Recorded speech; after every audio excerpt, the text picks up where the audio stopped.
So everyone welcome back. তো কেমন আছো তোমরা? বিগত 4 মাস পর রাফি আমি শুধু তোমার গল্প নিয়ে ব্যাক করলাম।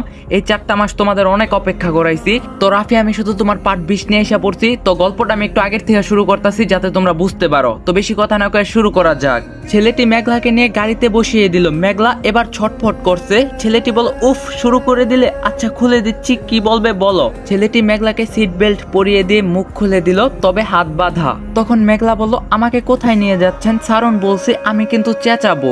ছেলেটি বলল আমাকে ভয় দেখাতে চাইছো? ব্যাপারটা হাস্যকর। ছেলেটি ড্রাইভ করছে, মেঘলা বাঁচাও বাঁচাও বলে চেঁচাচ্ছে, কিন্তু গাড়ির গ্লাসের জন্য আওয়াজ বাইরে বের হচ্ছে না। তখন মেঘলা বলল গাড়ি থামান বলছে, আমাকে কোথায় নিয়ে যাচ্ছেন? কে শোনে কার কথা? ছেলেটি গাড়ি চালানোতেই ব্যস্ত। কিছুক্ষণ পর গাড়ি এসে একটা বাড়ির সামনে থামালো, তবে আবসা আলোয় তেমন ভালোভাবে বোঝা যাচ্ছে না কোথায় এটা। মেঘলা বলল এটা কোথায়, আমরা এখানে কেন? ছেলেটি কিছু না বলে গাড়ি থেকে নেমে গেল।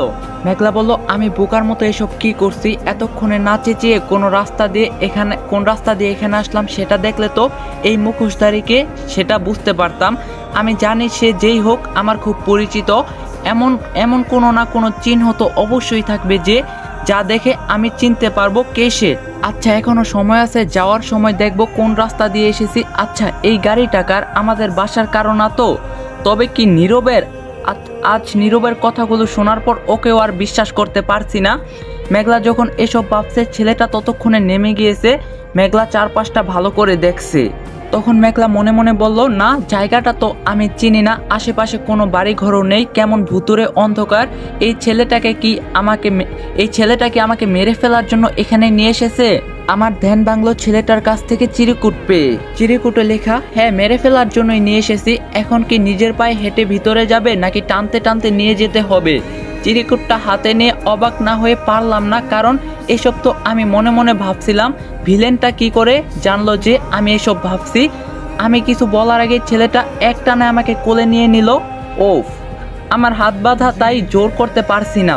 ছেলেটা আমাকে একটা ঘরে নিয়ে নামিয়ে দিল। তখন মেঘলা বলল আমাকে কেন নিয়ে এসেছেন? ছেলেটি বলল শাস্তি দিব বলে। মেঘলা ভয়ে কুকড়ে গেল। মেঘলা বলল শাস্তি? ছেলেটি বলল মেঘলা বলল আমাকে কি সত্যি সত্যি মেরে ফেলবেন? কিন্তু আমি কি করছি? তখন ছেলেটি বলল দুইটা ছেলের সাথে আবার মিশছ, রাফি আর নীরব। মেঘলা বলল তাতে আপনার কি? ছেলেটি বলল আমার তো অনেক কিছুই। সে যাই হোক, ভুল করছো, শাস্তি তো পেতেই হবে। এখন তোমার হাতে দুইটা অপশন আছে। প্রথম ছেলে দুইটি আমার মার খাবে, অথবা তুমি কথা শেষ হওয়ার আগেই। তখন মেঘলা বলল না না না, ওদের মারবেন না প্লিজ, ভুল আমি করছি, আমাকে মারুন, আমি 2 নাম্বার শর্তে রাজি। তখন ছেলেটি বলল তাই নাকি? কিন্তু 2 নাম্বার শর্ত তো আমি বলিনি। মেঘলা বলল বলছেন না তো আমাকে মারবেন? ছেলেটি বলল তোমাকে আমি ভালোবাসি, আমি কোন দুঃখে তোমাকে মারতে যাব? মেঘলা বলল তাহলে? ছেলেটি বলল 2টা শর্তের প্রথমটা হলো রাফি নীরব দুজনেই আবার হসপিটালে যাবে। গাইস এই ভিডিওটি স্পন্সর করছে 1x। তোমরা তো 1x এর নাম শুনছোই। 1x হলো নাম্বার 1 ট্রাস্টেড সাইট। তোমার যদি ক্রিকেটে জ্ঞান থাকে তাহলে তুমি ক্রিকেট থেকে ভালো টাকা আর্ন করতে পারবা। তোমার যদি ফুটবলে ভালো জ্ঞান থাকে তোমরা ফুটবল থেকে ভালো টাকা আর্ন করতে পারবা। এছাড়াও সেখানে অনেক প্রকার গেম আছে যেটা খেলে তোমরা টাকা আর্ন করতে পারবা। এবং আমার প্রোমো কোড ইউজ করে ফার্স্ট ডিপোজিটে 200% বোনাস পেয়ে যাবা। সাথে আছে আইফোন 14 প্রো ম্যাক্স জেতার সুযোগ। সো লিংক থাকবে পিন কমেন্টে। দ্বিতীয়টা হলো তুমি নিজ থেকে আমাকে আদর করবে। মেঘলা চেঁচিয়ে বলে উঠলো মানেটা কি? আমি কোনোটাতেই রাজি না। তখন ছেলেটি বলল যে কোনো একটা তো মানতেই হবে, বুঝছো? থাক, তোমার আর কিছু বলতে হবে না, বাকিটা কাল দেখতে পাবে। এবার কাছে আসো, আমি তোমায় আদর করে দেই। কতদিন হলো তোমাকে আদর করি না। রাফিকে সহ্য করতে না পারলেও সেদিন কাজটা ভালোই করছে। মেঘলা বলল কোন কাজ? ছেলেটি বলল রাফি সেদিন তোমার হাত কামড় না দিলে তো আমি আর আসতে পারতাম না। কথা দিয়েছিলাম না তুমি ভালো থাকলে আর আসবো না। জানো কত যে মিস করছি তোমাকে। বলতে বলতে এগিয়ে আসতে লাগলো ছেলেটা। মেঘলা বলল কাছে আসবেন না বলছি। তখন ছেলেটি বলল আদর তো করতেই হবে বেবি, শুধু শুধু তো তুলে আনিনি তাই না? তবে সেই আদরটা আমি তোমায় না করে তুমি যদি আমায় করতে তাহলে বেচারা 2টা মার খেত না। ছেলেটা হাতের তুড়ি বাজিয়ে কিছু একটা ইশারা করলো, সাথে সাথে কয়েকটা গুন্ডা টাইপের ছেলে আসলো। তারপর ছেলেটি মেঘলার সামনে লিখতে শুরু করলো 2টা অ্যাক্সিডেন্ট, তবে আগের মতো না, স্পট ডেট হয় এই টাইপের অ্যাক্সিডেন্ট। আর একটা কথা, তোদের টার্গেট কোনোভাবে মিস হলে আমার টার্গেট কিন্তু মিস হবে না, মনে রাখিস। দুইটার মধ্যে কোনোভাবে একটাও যদি বেঁচে যায় তোরা কেউ বাঁচবি না। চিরিকুটটা হাতে নিয়ে ছেলেটা অন্য ছেলেগুলির হাতে দিতে চাইলো। মেঘলা সাথে সাথে চেঁচিয়ে উঠলো, না এটা করবেন না প্লিজ, আমি আপনার দ্বিতীয় শর্তে রাজি। ছেলেটি হি হি হি করে হেসে দিল। এই তো লক্ষ্মী মেয়ে। ছেলেটি মেঘলার সামনে এসে দাঁড়িয়ে ইশারা করতে সব ছেলেগুলো দরজা লক করে দিয়ে বাইরে চলে গেল। ছেলেটি বলল, শুরু করো। মেঘলা বলল, কি শুরু করব? মেঘলা কিছুই বুঝতে পারছে না তার সাথে কি হচ্ছে, তাই বোকার মতো তাকিয়ে আছে। ছেলেটি বলল, আচ্ছা ওদের তাহলে ডাকি। মেঘলা বলল, না, কি আর করব, ছেলেটির কাছে আত্মসমর্পণ করা ছাড়া আমার আর কি বা করার আছে। আমি না চাইলেও ছেলেটি আজ আমার সব কিছু কেড়ে নেবে, সেটা আমি জানি, তাই ঝামেলা করে লাভ নেই। কিন্তু আমার সাথে এসব কেন হচ্ছে, কি দোষ আমার? মেঘলা ছল ছল চোখে ছেলেটার দিকে তাকিয়ে আছে। ছেলেটি এগিয়ে এসে মেঘলার চোখ বেঁধে দিয়ে হাত খুলে দিল। ঘরে আফসা আলো মিটমিট করে জ্বলছে আর নিভছে।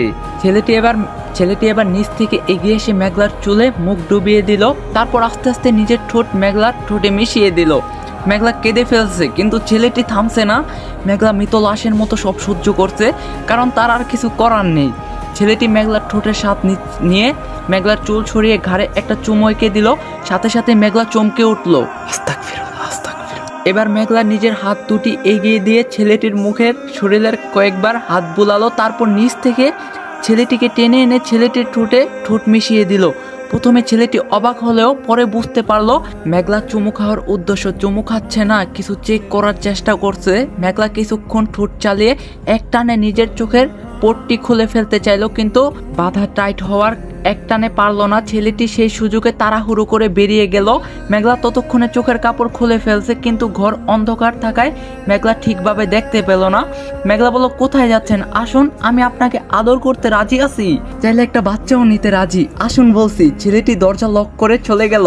তখন মেঘলা বলল, আমি যদি খুব ভুল না করি এটা রাফি ভাইয়া, ওর স্পর্শ চিন্তা আমার ভুল হবে না। হ্যাঁ, এটা রাফিয়েই, কিন্তু এমন করছে কেন? একবার চাইলে তো আমি ওকে সব দিতে রাজি আছি, তাহলে এভাবে কেন? আচ্ছা গাইস, তোমাদের কাছে আমি একটা মিনিট সময় চেতাছি। তোমাদের আমি পার্সোনাল কিছু কথা কমো, তোমরা কথাগুলো মন দিয়ে শুনবা। কালকে আমাকে একটা ভাই কমেন্ট করছে, ওনার আইডির নাম দেওয়া নাই, কিন্তু আমি পড়া শোনাই। আপনি তো ভাই প্রতারক, মিথ্যাবাদী। আপনি না বললেন যে আপনি কথা দিয়ে কথা রাখেন, এই কি আপনার কথা রাখা? পার্ট 20-এর কথা বলে এটা কি দিলেন? আজ সকাল থেকে অপেক্ষা করতেছি, মুডটা নষ্ট করে দিলেন। ভেবেছিলাম 4 মাস পর আজ আমি গল্প দেখতে পাবো, এটা আপনার কাছ থেকে আশা করি নাই ভাই। তো উনি কমেন্ট করছে, আমি ওনারে খারাপ বলবো না, খারাপ আমি নিজে, ঠিক আছে? আমার সবচেয়ে বড় ভুল হয়েছে যে আমার 160K চ্যানেলের সাবস্ক্রাইব চলে যাওয়ার পর আমি ক্যান ব্যাক করলাম, ঠিক আছে? আমি আবার নতুন করে ক্যান ব্যাক করলাম, এটা হলো আমার সবচেয়ে বড় ভুল। তো একটা মানুষের একটা দিন মিস্টেক হইতেই পারে। তো তোমরা যদি ইউটিউবের চিনো, ইউটিউবে দুই ধরনের স্ট্রাইক থাকে, একটা হলো কপিরাইট স্ট্রাইক, একটা হলো ইউটিউব গাইডলাইন স্ট্রাইক। তো ইউটিউব থেকে আমার একটা কমিউনিটি গাইডলাইন স্ট্রাইক দিছে, স্ট্রাইক দেন কমিউনিটি গাইডলাইন ওয়ার্নিং দিছে। তো এই যে স্ক্রিনে দেখতে পারতেছো, তোমরা যারা বুঝো তারা তো বুঝোই, ওয়ার্নিং দিছে। তো পরে কালকে আমার ভিডিওটা ডিলিট করে দিছে ইউটিউব থেকে। অনেকে হয়তো বা কালকে ভিডিও পাওয়া নয়, ডিলিট করে দিছে। তো কালকে যে আমি ভিডিওটা বানায় রাখছি 27 মিনিটের, এই ভিডিওটা কি পাও? তো কালকের ভিডিওটা 1 তারিখে দিছি, 1 তারিখে রাফি আমি শুধু তোমার গল্প দেওয়ার কথা ছিল, যাই হোক। তো এই কারণে একটা মিস্টেক হয়ে গেছে। তারপরও আমার অনেক পোলাপাইন কমেন্টে খারাপ খারাপ কথা কইছে, ইভেন মেল তোমা করছে। তবে একটা সমস্যা আমি কই, তোমাদের কোনো দোষ নাই, দোষটা হলো আমার, যে আমি আবার 4 মাস পরে ক্যান ব্যাক করলাম, এটা হলো আমার দোষ। আর সবচেয়ে বড় কথা, একটা ভিডিওতে বলছিলাম যে আমি চলে যাবো, অ্যান্ড আমার টিকটকে খারাপ কমেন্ট করছিল, দেখে আমি টিকটক থেকে লিভ নিয়ে পড়ছি। টিকটকে মনে হয় না আমি ভালো করে ভিডিও দিই, ভালো করে দিই না। তো টিকটকের তো চ্যাপ্টার ক্লোজ, এখন যেটা ইউটিউব আছে, এই রাফি আমি শুধু তোমার গল্প শেষ হয়ে গেলে আমি নিজেই চলে যাবো, তোমরা কেউ আমার রাখতে পারবে না, ঠিক আছে? তো আমি কই, রাফি আমি শুধু তোমার গল্পটা অনেক বড়, তোমরা এনজয় করো, এই কয়টা দিন আমি আসি। তো কথাগুলো আমি মন থেকেই কইছি, ঠিক আছে? আর হ্যাঁ, তোমরা ভালো থাকবা। তো তোমাদের টাইমগুলো নষ্ট করলাম, যাই হোক, আবার গল্প শুরু করি। তাহলে এভাবে কেন? আর সবার সামনে এমন খারাপ ব্যবহার করে রাতের অন্ধকারে ভালোবাসা দেখানোর মানেটা কি? কেনই বা সবার আড়ালে গিফট দেয়, সবার সামনে নয়? সে যাই হোক, এসব প্রশ্নের উত্তর না হয় পরে জানা যাবে, কিন্তু তুই আর আমাকে ফাঁকি দিতে পারবি না ভাইয়া। আমি তোকে চিনে ফেলছি, তোর এভাবে পালিয়ে যাওয়ার প্রমাণ করছে তুই রাফি। কিন্তু কিছুক্ষণ পর ছেলেটি মেঘলাকে অবাক করে দিয়ে আবার ফিরে আসলো। মেঘলা তাড়াতাড়ি করে কাছে গেলে ছেলেটির সাথে সাথে মেঘলার হাত বেঁধে দিল। মেঘলা বলল, হাত বেঁধে আর কি হবে ভাইয়া, তোকে তো আমি চিনে ফেলছি, আমার সাথে এমন কেন করছিস ভাইয়া? ছেলেটি বলল, ভাইয়া। মেঘলা বলল, অভিনয় বন্ধ কর, তোর স্পর্শ আমি চিনবো না? ছেলেটি হা হা করলো। ছেলেটি হা করে হাসলো। মেঘলা বলল, হাসছিস কেন? আমি 100% শিওর তুই রাফি। ছেলেটি বলল, এই জন্যই তুই মাথা মোটা মেঘলা। মেঘলা বলল, ফাজলামি বাদ দে, আয় তোর সাথে আদর আদর খেলে, আমি তো চাই তোকে ভালোবেসে কাছে পেতে। ছেলেটি বলল, মাথা খারাপ হয়ে গিয়েছি নাকি তোমার? এই রাফির ভূত মাথা থেকে কবে নামবে একটু বলবে প্লিজ? এত ভালো কেন বাসো ওকে? আমার তো আর সহ্য হয় না, কত অপমান করে তোমাকে, তাও ওকেই ভালোবাসো কেন? আমাকে কি চোখে পড়ে না? মেঘলা বলল, বাজে কথা রেখে বল, এসব কেন করছিস? তোর আদর করার ভঙ্গিমা আমি জানি, তারপরও এত মিথ্যা কি করে বলছিস? অভিনয় পারিসও বটে। ছেলেটি বলল, তার মানে কি তুমি রাফির সাথে তুমি এসব করছো? সি সি সি সি সি সি সি মেঘলা, ছি। ছেলেটি বলল, ফালতু কথা বাদ দাও, ওয়ার্নিং দিচ্ছি, আর কখনো রাফির কাছে যাবে না। ছি ছি, ওকে আমি ভালো ভেবেছিলাম, এখন তো দেখছি একটা খারাপ ছেলে, ও নিজের বোনকেও ছাড়েনি। ছি। মেঘলা বল, উফ, ভঙ্গিটা অসহ্য লাগছে, তুই কি বলবি নাকি আমার পাগলামি শুরু করতে হবে? ছেলেটি বলল, পাগলামি তো ইতিমধ্যে শুরু করে দিয়েছো, আর কি কি করবে? কি সব জাতা বলছো? আমি নাকি রাফি? আচ্ছা ধরলাম আমার কিস করার স্টাইলটা রাফির মতো, তা তুমি বলো, তুমি এর আগে কয়টা ছেলের কিস খেয়েছো? আমার জানা মতো একটারও না। তুমি যখন ছোট তখন থেকেই রাফি তোমাকে আগলে রাখে, তাই কেউ কিস তো দূরের কথা, চোখ তুলে তাকাতেও পারেনি, আমিও তোমার কাছে যেতে পারিনি। তারপর রাফি যখন বিদেশ গেল, তুমি উধাও হয়ে গেলে, যখন ফিরলে তখন থেকে আমি তোমার উপর নজর রাখছি, তাই তোমাকে অন্য কেউ কিস করার প্রশ্ন ওঠে না। তার মানে তুমি জীবনে একটা ছেলের টাচ পেয়েছো, তাই তুমি জানোই না অন্য ছেলেদের টাচ ঠিক কেমন হয়, আর তোমার মন জুড়ে রাফি রয়েছে, তাই সবাইকে তোমার রাফি মনে হচ্ছে। তার মানে এই না যে সবাই রাফি। মেঘলা বলল, না এটা হতে পারে না, সেই সেম একই রকম লেগেছে। ছেলেটি বলল, আচ্ছা রাস্তা থেকে একটা ছেলেকে এনে কিস করে দেখো কেমন লাগে, আমি জানি এমনই লাগবে, কারণ সব কিসই এরকম যা তুমি জানো না। মেঘলা বলল, তাই? মেঘলা এমনি বোকা, এই ব্রেন ওয়াশময় কথা আরো বোকা হয়ে গেল। তখন ছেলেটি বলল, আচ্ছা ধরে নিলাম আমি রাফি, তাহলে এটা বলো রাফি বিদেশ থেকে কি করে তোমাকে বাসা থেকে তুলে আনলো, আর সেই দিন হাত ভাঙা নিয়ে তোমাকে খাইয়ে দিল কি করে? আর তোমাকে আদর করার জন্য যদি তুলে আনে, তার মানে তোমাকে ভালোবাসে। তোমাকে যখন এতই ভালোবাসে, তাহলে তোমার সাথে এমন খারাপ ব্যবহার করে কেন? যাকে সব কথা, দ্বিতীয় কথায় আসি, তুমি যে গাড়ি করে আসলে সেটা কি রাফির? আর এই বাড়িটা এটাও কি রাফির? রাফি কি এলিয়েন যে হাত ভাঙা নিয়ে দিনরাত 24 ঘন্টা তোমার উপর নজর রেখেছে? মেঘলা বলল, আমি এত কিছু জানি না, আমি শুধু জানি তুই রাফি। ছেলেটি বলল, আমি তোমার পর কেউ নয়, খুব কাছের একজন, আমি তোমার ভালো চাই, তাই বলছি তুমি রাফিকে ভুলতে চেষ্টা করো মেঘলা, তা না হলে অনেক কষ্ট পাবে। ও তোমাকে ভালোবাসে না মেঘলা, ভালোবাসার মানুষের সাথে এমন আচরণ কেউ করতে পারে না, তুমি মিরিচিকার পিছনে ছুটবে। মেঘলা মনে মনে বলল, ঠিক, ছেলেটি ঠিকই বলছে, কিন্তু আমার কেন জানি মনে হচ্ছে ওই রাফি। আচ্ছা তাহলে তুমি কে? ছেলেটি বলল, তোমার ভালোবাসার প্রতিশা কোনো এক হতভাগা। মেঘলা বলল, মানে? ছেলেটি বলল, আচ্ছা তোমার কি এমন কেউ পরিচিত আছে যে তোমার ব্যাপারে, তোমার ফ্যামিলির ব্যাপারে, এমন কি তোমার বন্ধু বান্ধবদের ব্যাপারেও সব জানে, আবার তোমাকে পছন্দও করে? মেঘলা বলল, আমি কিছু বুঝতে পারছি না, কে তুমি যে আমার ব্যাপারে এত কিছু জানে? ছেলেটি বলল, নিজেকে প্রশ্ন করো, হয়তো উত্তর পেলেও পেতে পারো, এখন এসব বাদ দাও, ভোর হয়ে যাচ্ছে, চলো তোমাকে দিয়ে আসি। মেঘলা বলল, তুমি কে সেটা না জেনে আমি কোথাও যাব না। ছেলেটি বলল, বলছি না সময় হলে সামনে আসবো। মেঘলা বলল, সেই সময়টা কবে আসবে? ছেলেটি বলল, যেদিন তোমার মনে রাফি নয় আমি থাকবো, তুমি রাফিকে ভুলে আমাকে ভালোবাসবে, সেই দিন আসবে। মেঘলাকে আর কিছু বলার সুযোগ না দিয়ে ছেলেটি মেঘলার মুখে রুমাল চেপে দিল। মেঘলা অজ্ঞান হয়ে গেল। সকালে মেঘলা নিজেকে তার ঘরেই খুঁজে পেল। মেঘলা ঘুম থেকে উঠে রাফির ঘরে গেল। রাফি গম্ভীর ঘুমে, কিন্তু মেঘলা সেদিকের কোনো খেয়াল নেই। মেঘলা গিয়ে রাফিকে টানতে শুরু করলো। মেঘলা বলল, উঠ বলছি, উঠ। রাফি ঘুম অবস্থায় চোখ বন্ধ রেখেই বলল। রাফি বলল, উফ, কি হচ্ছে কি মেঘলা, যা এখান থেকে। মেঘলা বলল, উঠ বলছি। রাফি এবার রেগে গিয়ে উঠে বসলো। রাফি বলল, তোর সাহস হয় কি করে আমার ঘুম ভাঙানোর? তোকে বলছি না আমার রুমে আসবি না, তবু এসেছিস, তাও আবার আমার ঘুম ভেঙে দিলি। মেঘলা কিছু বলতে যাবে তার আগেই রাফি চেঁচাতে শুরু করে দিয়েছে। রাফি বলল, মা, ছোট মা, নাবিল কোথায় সবাই, একবার আমার ঘরে আসো তো। মেঘলা বলল, ওদের ডাকছিস কেন, আমি তো একটা কথা বলতে এসেছি। রাফি মেঘলার কথায় কান না দিয়ে সবাইকে ডেকে আনলো। রাফির মা রুমে এসে বলল, কি হয়েছে রাফি? রাফি বলল, কি হয়নি সেটা বলো, নিজের ঘরে একটু শান্তিতে ঘুমানো যায় না, কেমন বাসা এটা? রাফির মা বলল, কেন ঘুমাতে মানা করছে কে, যত ইচ্ছা ঘুমা। রাফি বলল, এমন জলজন্ত একটা আপদ থাকলে কিভাবে ঘুমাবো, এত খারাপ মেয়ে আমি কখনো দেখিনি। নাবিল বলল, রাফি এসব কি বলছিস? রাফি বলল, কি ভুল বলছি? ওকে বারবার নিষেধ করার পরও এখানে কি চাই জিজ্ঞাসা কর। শরীরের এতই চাহিদা থাকে, রাতে সেজেগুজে রাস্তায় দাঁড়ালেই তো পারে, আমার কাছে কি?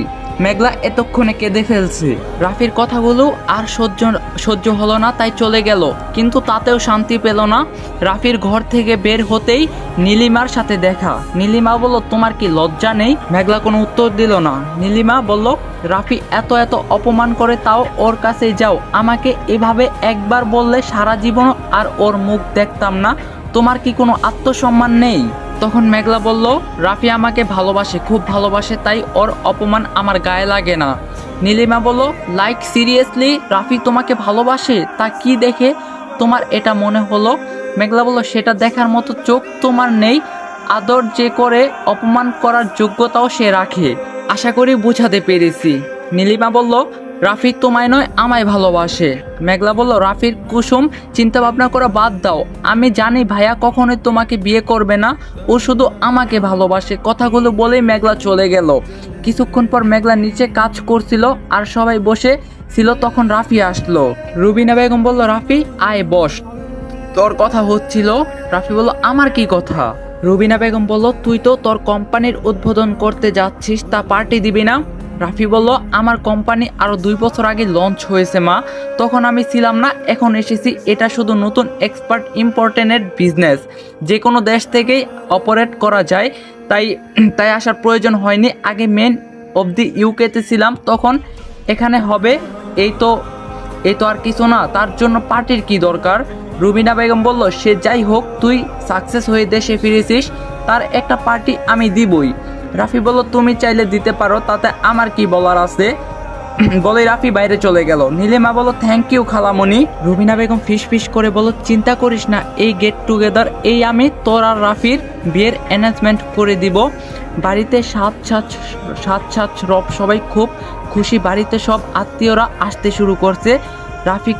রাফিকে একটু সন্দেহ হলো, কারণ পার্টিতে 2 দিন আগে থেকে সব আত্মীয়রা আসতেছে, কিন্তু এতটা গায়ে মাখলো না, ভেবেছে তার মা সবাইকে ছেলের সাকসেস দেখাতে চায়।